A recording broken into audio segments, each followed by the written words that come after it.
Olá, hoje nós vamos falar sobre moradias, habitação popular, mas com um olhar sobre uma questão acadêmica de um projeto de iniciação científica que foi realizado pela Faculdade de Arquitetura, Artes e Comunicação, a FAAC, ligada à Unesp, aqui do campus de Bauru.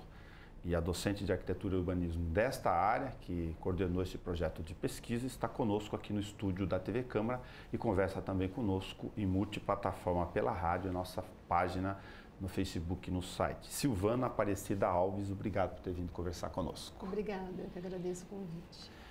Nós temos um histórico aqui, antes de entrar nas duas amostragens, que a partir da observação de iniciação científica da universidade realizado nesses trabalhos com ele, a gente quer entender um pouco da leitura acadêmica sobre como se deu esse processo, Silvana, que aqui com o nosso objetivo público a gente discutia no dia a dia, mas com o olhar leigo, sobre as questões das diretrizes do Estatuto da Cidade, a questão da função social da terra e de que forma essas experiências de moradias realizadas em núcleos específicos de Bauru e não em larga escala, por uma série de razões no tempo, essas ocupações recentes acabaram dimensionando a mudança e o olhar que a universidade teve em relação a esse assunto. Então, a universidade, ao longo da história, né, ela sempre estuda a habitação de interesse social.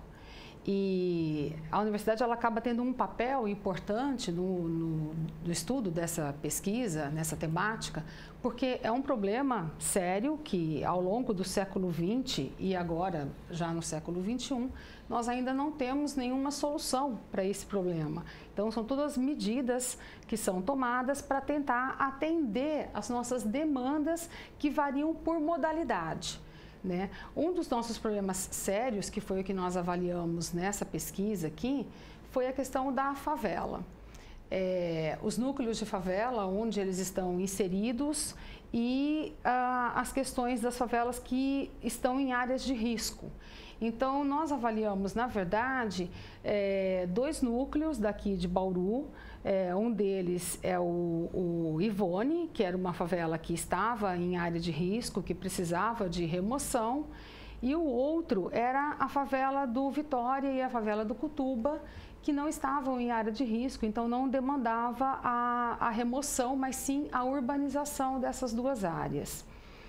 A intenção da pesquisa era avaliar, a partir do momento que você faz uma intervenção, faz uma remoção, o que iria acontecer com essas famílias?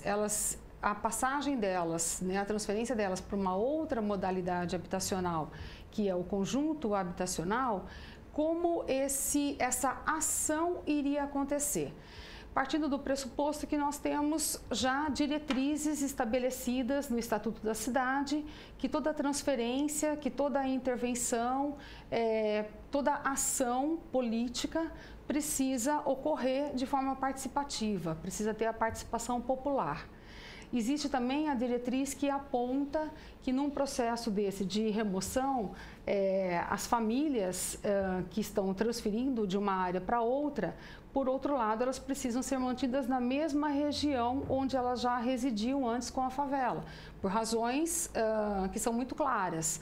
Elas têm vínculos ali de trabalho, proximidade de transporte coletivo, por isso essa favela teve origem ali, geralmente é assim, né?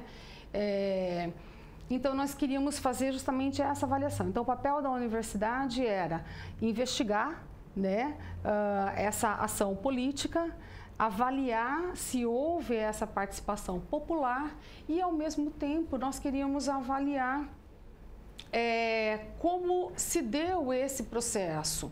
Né? Quais as consequências, o que gerou a partir disso, né? Depois que as famílias saíram de uma condição bastante precária da moradia e foram transferidas para outra moradia. Então essa era a nossa finalidade principal do nosso estudo. Antes da gente entrar nos meandros e a gente poder entender essas duas experiências, vamos aproveitar a relação com a universidade e explicar como funcionam os projetos de iniciação científica, como eles são dimensionados em relação às turmas, o financiamento deles através da FAPESP. Então, esse estudo ele foi separado em duas pesquisas, né? Uma pesquisa avaliou a situação específica do Ivone, a outra pesquisa avaliou a situação que envolveu Vitória e Cotuba. Essas duas pesquisas foram financiadas pela FAPESP.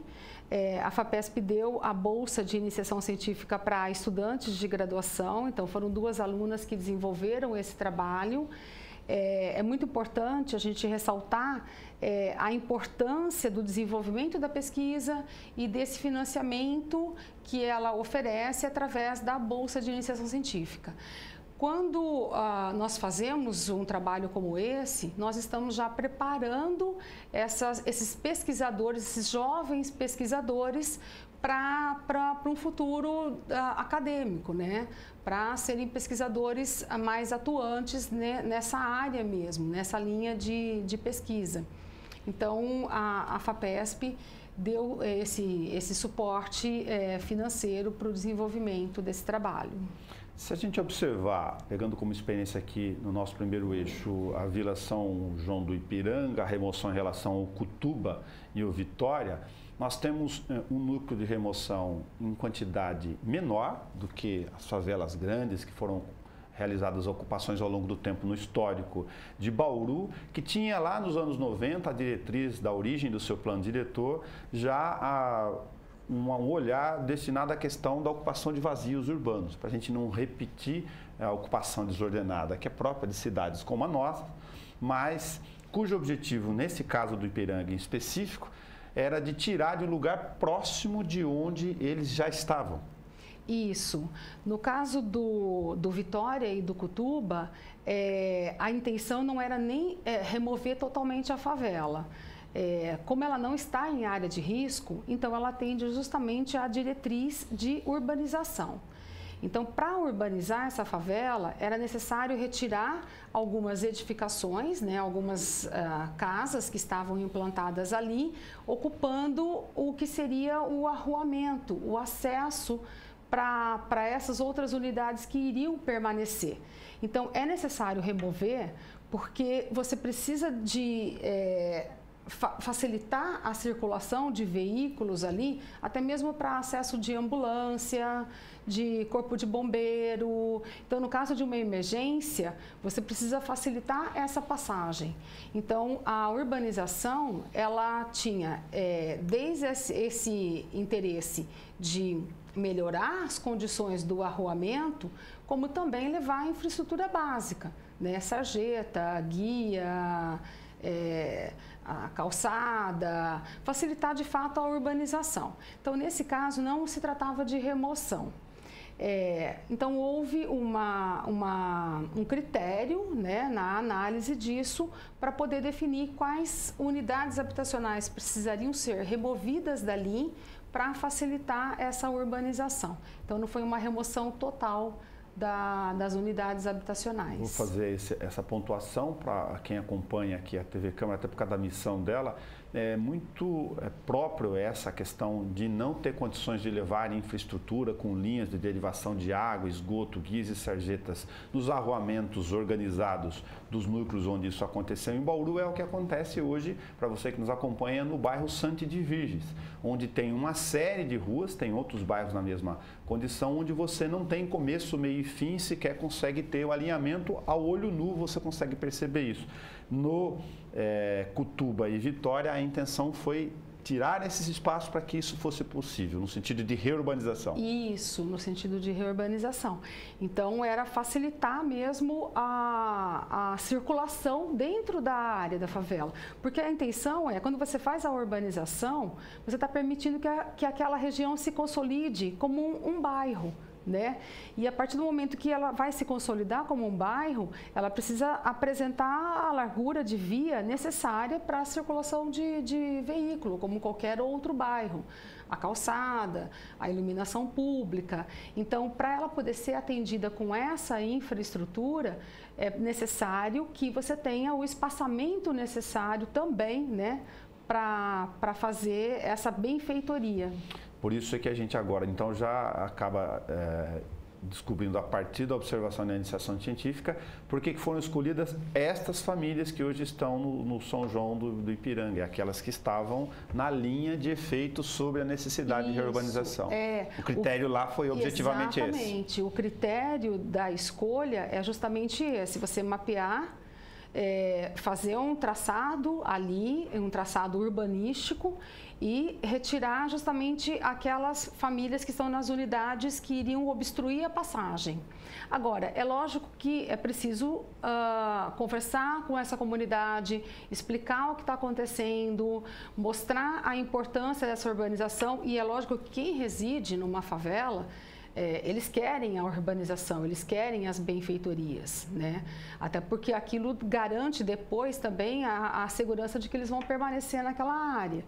Então, mas essa participação popular era também um dos objetivos da nossa pesquisa, avaliar se houve essa participação, se a comunidade se foi explicado para a comunidade, se ela foi ouvida, se ela estava de acordo, e aí nesse processo de transferência para o conjunto habitacional, se as famílias estavam concordavam, né, com esse deslocamento para o conjunto.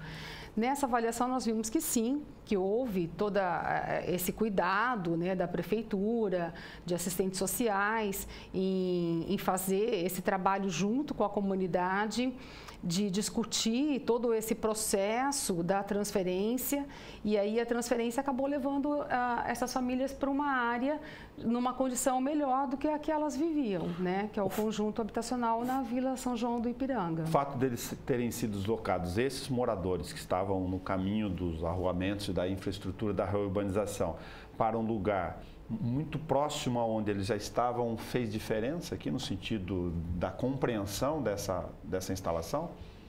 Isso é já uma diretriz do próprio Estatuto da Cidade, que a remoção de uma favela ou desadensamento para a urbanização, que ao retirar as famílias daquele local, que elas sejam instaladas em um empreendimento próximo da região que elas ocupam, né? A necessidade de mantê-los próximo do local é porque se eles estão ali, é porque eles têm alguns vínculos, o empregatício é o principal deles. Então, essa remoção, ela de fato ocorreu, é uma recomendação que está no Estatuto e que consta também no plano diretor de Bauru. Então, ela seguiu justamente o que estava previsto de manter as famílias ali próximas, porque existe uma experiência no passado, né, que é uma experiência que ocorria no período BNH, quando os conjuntos habitacionais eram construídos nas bordas da periferia, muito distante da área de um núcleo, né, de favela onde as famílias residiam anteriormente. E esse processo todo mostrou que isso não funciona, porque a hora que as famílias são deslocadas para uma área muito distante, às vezes elas tinham dificuldade de deslocamento para chegar até o emprego, aumentava a questão do custo com o transporte e as pessoas acabavam, às vezes, saindo do conjunto habitacional e retornando à favela, às vezes não na mesma, né? Porque podia ter sido removida ou não existia mais aquele local, mas formavam outros núcleos. Então, a política habitacional, a política de hoje é de manter as famílias sempre próximas da região e, nesse caso aqui, essa região escolhida, que é uma quadra, né, na Vila São João do Ipiranga, ela foi escolhida justamente porque ela fazia parte desse vazio urbano, que era uma área pequena, mas que estava já servida de infraestrutura, né? Inclusive escola, posto de saúde, tudo aquilo que é necessário também para as pessoas que residem, né, Como é que fica a questão da avaliação de raio em relação a um problema como Minha Casa Minha Vida teve em outras dimensões, e não necessariamente nesses casos, mas para a gente poder abordar em relação à escolha desses lugares, proximidade de onde eles moravam, aqui tinha um objetivo específico de reurbanização, a questão do arruamento que você comentou, mas da disponibilidade de equipamentos de saúde e educação, se isso acabou sendo resolvido por causa da proximidade de onde eles saíram para onde eles foram, ou se lá foi identificado alguma situação específica.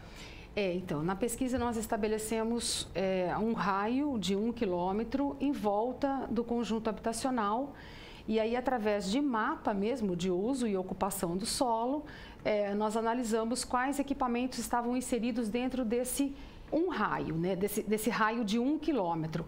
1 quilômetro é o que nós entendemos que é aceitável para que as famílias possam se deslocar e acessar os equipamentos institucionais e de saúde. Nessa avaliação, nós verificamos que existe escola, existe creche, existe as unidades de saúde atendendo a essas famílias. E o transporte coletivo também, nós fizemos uma avaliação dentro desse 1 quilômetro, né? Quais são as linhas de ônibus que passam, de onde elas vêm, para onde elas vão, avaliação até do horário que a linha passa para saber se as famílias estariam sendo servidas para se deslocar também para áreas mais distantes, para chegar até a área central da cidade. Agora, lá tem um outro dado. Se o objetivo foi a retirada dessas casas para realizar essa reurbanização, se tem notícia de se hoje isso acabou acontecendo ou não, se o poder público ainda mantém isso em aberto na região. Não aconteceu. Então, houve, né, a remoção, houve a liberação das vias, mas a urbanização mesmo, outras melhorias, ainda não foi realizada. E a gente está falando de uma obra que ocorreu entre 2010 e 2011. Então, já faz bastante tempo. Fala, né, do problema de solução de continuidade aqui em relação ao poder público, né? Exatamente. Então, assim, a remoção houve, as pessoas foram para o conjunto, atendeu a diretriz de colocá-los num conjunto habitacional inserido no vazio urbano, porém, esse processo da urbanização, da melhoria, da benfeitoria no núcleo da favela que permaneceu ali, esse ainda não foi realizado. Um parâmetro em relação à chamada remoção na favela do Jardim Ivone, ele tem outros ingredientes. Então, a amostragem do segundo projeto de iniciação científica vai nos fornecer um bom elemento de comparação de características especiais. Primeiro, são regiões muito diferentes da cidade. Uma está aqui na mais próximo da chamada eixo da Avenida Castelo Branco, para as pessoas se localizarem em direção à região de Piratininga, e a outra em direção à saída da Quinta da Bela Olinda, Vila São Paulo, o fundo do Gasparini, saindo pela rodovia que liga o aeroporto, muito próximo ali nas passagens. Bom, no Jardim Ivone nós tínhamos um problema de lixão e moradores muito próximos de uma área de erosão que foi tendo crescimento ao longo do tempo por falta de contenção dela. Então, ali no Jardim Ivone, o problema ele era mais grave porque as famílias estavam numa área de erosão, né? Então, a favela precisava ser totalmente removida para garantir a segurança dessas pessoas. Nesse processo da remoção, nós avaliamos também essa questão da ação política, se houve a participação popular. E aí houve, de fato, essa participação e ela foi importante porque quando as famílias sabiam que elas iam sair daquela área da favela e seriam transferidas para um conjunto habitacional, do Minha Casa Minha Vida, eles puderam discutir até uma questão que envolvia o projeto. Ali a gente tem uma situação bastante peculiar, porque não era uma gleba inteira, que a prefeitura estava, na época, negociando a compra dessa terra, não era uma gleba inteira para construir um conjunto habitacional no padrão que se faz, que é você concentrar todas as casas de um conjunto. Ali, a prefeitura estava negociando essa gleba, mas, na verdade, já existiam casas construídas e aí esse conjunto habitacional ele ia ocupar os lotes vagos que estavam ali. Foram ficando espaçamentos. Exatamente, ficaram os espaçamentos. E nesses espaçamentos, a quantidade de lotes que a prefeitura conseguiu não era suficiente para atender o número de moradores, que era em torno de 100 pessoas. A prefeitura não conseguiu 100 lotes que medissem 10 por 20. 10 por 20 é o padrão de um lote de conjunto habitacional, é o padrão que o Minha Casa Minha Vida trabalha. E por não conseguir, né, esse número de 100 lotes, a prefeitura precisou desmembrar e trabalhar com lotes com testadas menores. Então, a participação popular, ela foi importante porque as famílias puderam opinar. Primeira coisa, eles queriam continuar residindo em casa, não podia ser prédio, porque predominantemente as pessoas ali trabalham como catadores de papel. Então, eles diziam que eles precisavam de espaço, às vezes até para poder separar, não existia uma cooperativa, um suporte naquele momento, né, no momento da discussão desse trabalho, não existia uma organização para eles, de um local onde eles pudessem fazer essa triagem, que seria o ideal. Então, eles acabavam fazendo isso muito próximo ao barraco na favela. E eles estavam supondo que eles iriam acabar fazendo isso nas casas também. Não fazem, hoje eles não fazem desse modo, mas eles achavam que iriam fazer, então precisava residir em casa. E a outra questão que eles colocaram é que eles não gostariam de morar em casas que fossem casas geminadas. Então, é aquilo que a gente fala assim, aquela parede que você divide com o vizinho. Eles não queriam que fosse assim, porque eles tinham uma preocupação com a acústica, com o barulho, né? Eles, não quero o barulho do vizinho. Isso é interessante porque quando você coloca a população para discutir junto e para opinar, você está não só respeitando uma vontade deles, mas mostrando que a opinião deles, ela, sendo importante, eles passam a ter um vínculo muito maior, um apego muito maior que avaliações anteriores que avaliavam o apego que a pessoa tinha com uma casa de conjunto habitacional nos moldes de sorteio, sem existir participação nenhuma anteriormente, fazia com que a pessoa levasse um tempo muito maior para se adaptar àquele local. Na remoção da favela do Jardim Ivone, comparando com São João do Ipiranga, então tem características específicas, a questão da área de risco, talvez seja o elemento essencial em relação à comparação com a outra, e adaptação para lotes menores aquém do padrão natural de 10 metros de testada, por exemplo. Qual é o diferencial de um lote 10 por 20 e um lote com uma testada menor? Toda casa de conjunto habitacional, ela vai passar por alterações, ela vai ser reformada e a tendência é que ela seja sempre ampliada, né? O lote 10 por 20 vai facilitar isso. Lógico que depende de um projeto embrião, que às vezes aquela reforma acaba destruindo uma boa parte da área da casa existente e isso leva a um custo muito maior à reforma. Mas o lote, a dimensão do lote favorece. Um lote mais estreito, ele vai dificultar, você só tem a condição de poder expandir linearmente, né? Quais são as observações em relação às outras questões que eu acho que servem muito no horizonte do que a gente chama hoje, que acabou virando um linguajar de indicativo natural de moradia?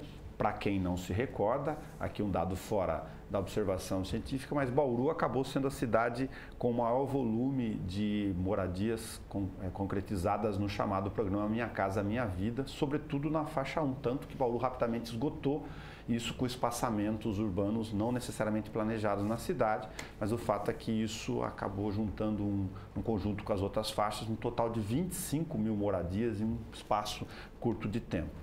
Mas nessa experiência aqui, por exemplo, do Jardim Ivone, de qual a sensação, se a pesquisa acaba apontando esse elemento em função do natural contato, em relação ao fato de um morador, com as relações sociais de inserção dele, ter a moradia e não mais a favela como seu horizonte. As questões de rótulo, por exemplo. Isso é uma coisa importante e que nós queríamos avaliar se a mudança de uma tipologia habitacional, de uma modalidade da favela para o conjunto habitacional, traria um impacto significativo, positivo na vida dessas famílias, como, por exemplo, melhor facilidade, né, para conseguir um emprego. E isso impactaria, obviamente, na questão econômica e social dessas famílias. Então, nesse processo da remoção do Ivone, passado algum tempo, né, ele também ocorreu nesse período de 2010 e 2011, então passado algum tempo, em 2014, eu, junto com os alunos do meu grupo de pesquisa, fizemos uma avaliação, num primeiro momento, não era ainda essa iniciação científica, mas era uma avaliação do impacto que essa mudança tinha tido na vida, né, econômica mesmo dessas famílias. E aí, naquele primeiro momento, na primeira avaliação, as famílias mostraram que, além de terem saído de uma área de risco, com todos os problemas que eles enfrentavam ali, e eles estarem residindo hoje numa condição segura, né, eles disseram que houve uma melhoria na vida deles, porque alguns moradores conseguiram um emprego com carteira assinada, naquele momento, 2014, porque eles diziam, quando eles apresentavam como endereço, eles apresentavam como endereço um conjunto habitacional e não mais uma favela. Então, esse estigma, esse preconceito, eles sentiam que eles não eram mais vítimas disso. Em 2018, né, o período que nós fizemos a avaliação da iniciação científica de uma forma mais sistemática, com uma outra metodologia, novamente nós colocamos essa pergunta para os moradores. Aqueles que tinham já conseguido o emprego e mantiveram esse emprego, estava tudo certo.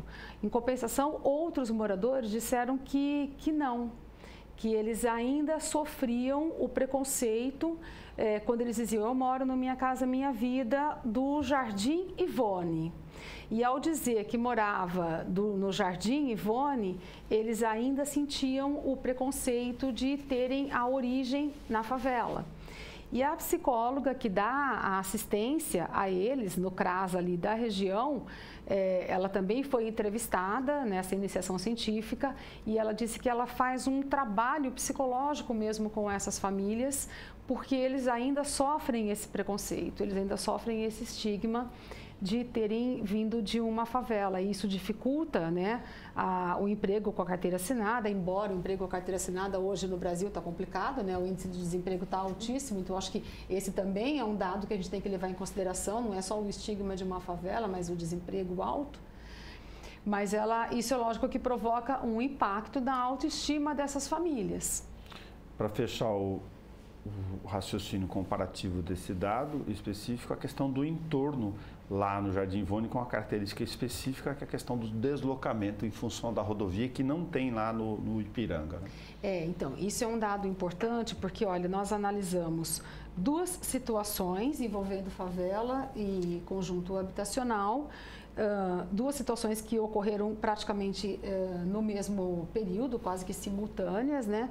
Mas elas apresentam condições bastante diferentes, né? Do Vila São João do Ipiranga, como eu disse, as pessoas estão inseridas num vazio consolidado e servido de equipamentos. No caso do Ivone, atendeu-se à recomendação do Estatuto da Cidade, que é manter as famílias próximas ao local de origem. Então, eles foram deslocados 400 metros de distância de onde eles residiam. Então, saíram da condição de risco e estão numa condição segura.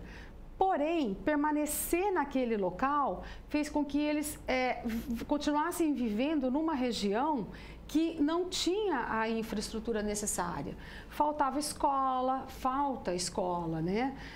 Falta creche, a creche está em construção agora, falta unidade de saúde. E as linhas de ônibus, quer dizer, a linha de ônibus que passa ali, eles reclamaram que o horário é muito distante, né? O horário de um ônibus para o próximo.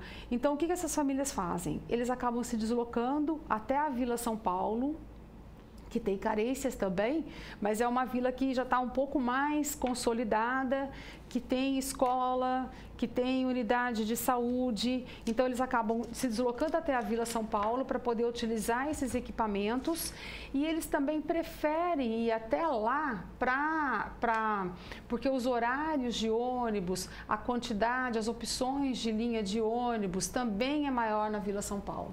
Só que aí eles têm um problema sério que é essa transposição. Para eles irem do bairro do Ivone até a Vila São Paulo, eles têm que atravessar a rodovia. E isso é um problema grave que ocorre ali, porque nessa transposição já ocorreram acidentes, e os acidentes foram graves, com crianças que estavam indo para a escola. O histórico de atropelamentos ali tem registros no tempo, aí, no mesmo período, bastante significativos. E a exemplo do São João do Popular do Ipiranga, se no Jardim Ivone o processo de recomposição da área de risco, se ele já foi realizado? Não também. Então, essa área da erosão seria replantada ali, uma mata ciliar, a vegetação ajudaria a conter a erosão e ali seria feita uma área de parque que poderia justamente atender essa população como uma área de lazer para eles. Mas isso também não foi feito. Existiu uma preocupação na época da remoção que ao remover e não fosse instalado imediatamente um parque ali, poderia formar um novo núcleo de favela. Não formou, isso não aconteceu, porém a área continua sem o objetivo que era implantar e colocar essa vegetação ali recuperando. Professora, do dado dos dois projetos de iniciação científica do São João do Ipiranga e do Jardim Ivone, para comentar um histórico aqui em relação aos anos 70, 80, do antigo programa do BNH no Brasil, que teve, e Bauru não foi diferente, nas outras cidades, e quase de forma disseminada, uma lógica de quando houve remoção de favelas ou tentativa de remoção de favelas, que isso sempre se dava no sentido de ocupação de áreas muito mais distantes, ampliando a relação de distanciamento dos equipamentos públicos, fazendo essas cidades criarem mais vazios urbanos e mais caros as ligações, enfim, das suas relações, e anéis cada vez mais na periferia para aqueles que já eram rotulados, enfim, por morarem em favelas. Então, nesses dois casos daqui de Bauru, como eles foram inseridos próximo à área existente, então eles rompem essa lógica. Rompe essa lógica. Até porque o Estatuto da Cidade já estabelece que você tem que ocupar vazios urbanos. A ocupação do vazio urbano, aí tem um dado importante. A ocupação do vazio urbano, para ela ocorrer também, é importante que sejam estabelecidas as zonas de interesse social, as EIs, Zona Especial de Interesse Social. E o plano diretor de Bauru, ele já coloca lá como diretrizes, ele já fez essa previsão de estabelecer quais são as áreas na cidade que seriam estabelecidas as EIs. E aí é justamente dentro dessas áreas, dessas zonas de interesse social, que os conjuntos são implantados. E a escolha da ZEI, ela também não é aleatória, né? Para você estabelecer uma ZEI, você já faz isso escolhendo áreas que tenham uma infraestrutura para atender aquela comunidade. Mas se a gente sair um pouquinho desse exemplo daqui de Bauru, para eu falar, porque enquanto eu estava fazendo essas duas pesquisas, eu estava fazendo uma outra pesquisa com outra orientanda, também na FAPESP, vinculada à FAPESP, avaliando a situação de conjunto habitacional Minha Casa Minha Vida, lá na cidade de São José do Rio Preto. Então, foram 3 pesquisas simultâneas, uma delas em outra cidade. Lá não envolveu remoção de favela. E lá em São José do Rio Preto, o conjunto habitacional que foi avaliado para essa faixa de renda, ele foi construído próximo de outros conjuntos habitacionais também do Minha Casa Minha Vida para outra faixa de renda. Okay. Mas lá aconteceu exatamente isso que você está falando. O conjunto foi construído na periferia, numa borda da periferia, e aí a pesquisa dela mostrou que ao longo desse processo, o município acabou até expandindo um pouco mais o limite, né, permitido para a construção, para poder implantar o conjunto. O que isso é algo que vai contra, né, o que se recomenda no Estatuto. Isso é a política que foi empregada pelo BNH e que a gente, na verdade, precisa aprender com os erros para não repeti-los, né? E essas famílias colocadas nessa região distante, acaba gerando novos vazios, mas são vazios que não têm a infraestrutura ainda. Nesse outro trabalho, a minha orientanda, ela até avaliou e mostra isso nos mapas que ela gerou, que foi construída uma nova via para poder fazer a ligação entre esse novo empreendimento e a malha urbana mesmo da cidade, a cidade legal, a cidade consolidada, o que implica num custo de construção dessa nova via e, lógico, valorização das terras que estão ali nesse meio, esperando exatamente a valorização. Isso é a especulação imobiliária que aconteceu durante todo o período BNH e que, lamentavelmente, nós vimos nessa pesquisa isso se repetindo. Muito bom. Silvana Aparecida Alves, obrigado por ter conversado conosco aqui a partir dessas experiências, para a gente também aproximar a universidade aqui do nosso mundo público e fazer observações, sobretudo, sobre o mundo ao nosso redor. Se tiver alguma questão que eu não perguntei, por favor, fique à vontade. Não, eu acho que o importante é destacar que há uma rede de pesquisadores estudando a implantação dos conjuntos Minha Casa Minha Vida, né?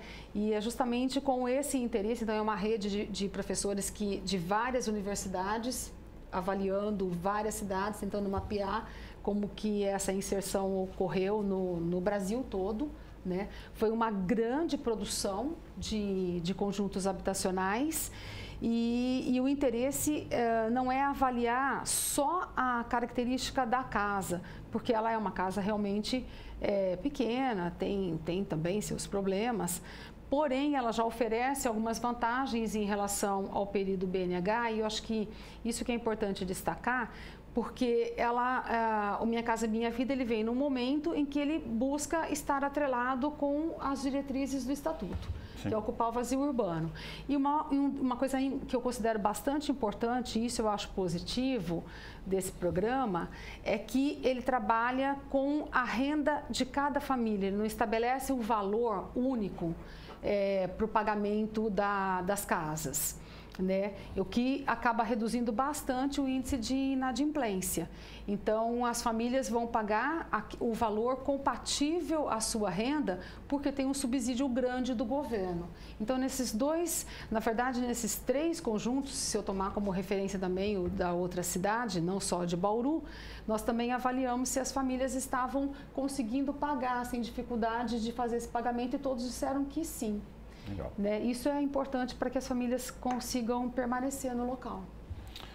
Muito obrigado, professora Silvana Aparecida Alves, por ter conversado conosco, e você pode assistir esse programa a hora que você quiser no site e também na página da TV Câmara no YouTube. É só clicar em vídeos que você encontrará lá esse e todos os programas da nossa grade de programação. Até o nosso próximo encontro.